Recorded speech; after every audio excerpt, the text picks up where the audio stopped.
Welcome to the Lightning Round, brought to you by Moviga. I'm Lee with your weekly source for all things movies, video games, and more. So grab your ponchos and let's catch up on this week's news. This week's Lightning Round is a big Sony-focused one, so buckle in. PS5 Collector's Edition has released, sold out, and now you can get your very own from a scalper for more than double the price. I'm all for vintage throwbacks and spending money, but there has got to be something we can do about these scalpers and bots. It's impossible for the true collectors who are actually passionate about these things to actually buy items for their release price. And I don't know about you, but I don't have that type of money. There are some interesting lawsuits out there, and surprisingly, it seems that Sony Publishing is the target. Stellarblade's developer is being sued by a company named Stellarblade. This Louisianan film company has existed since the 2010s and alleges in this lawsuit that their brand and customers' ability to find information about them has been severely damaged by the release and the name use of Stellarblade, the game. Their Stellarblade doesn't have a space between it. I know the internet can be a difficult place where people should know better and refuse to read things that are very obvious and clear.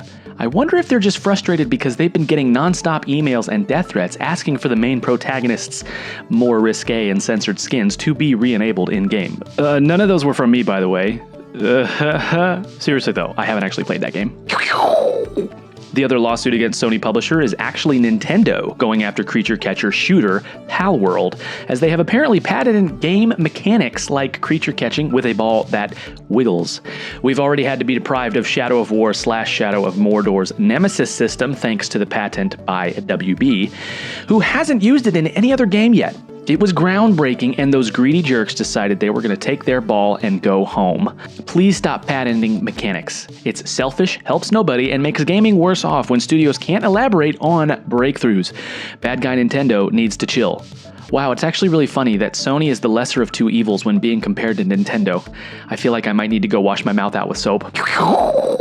There is a bunch more news I'd love to hit this week, but I'll keep it simple with a recent announcement from Sony that I'm actually really excited about. Ghost of Tsushima sequel Ghost of Tomei has been announced for 2025.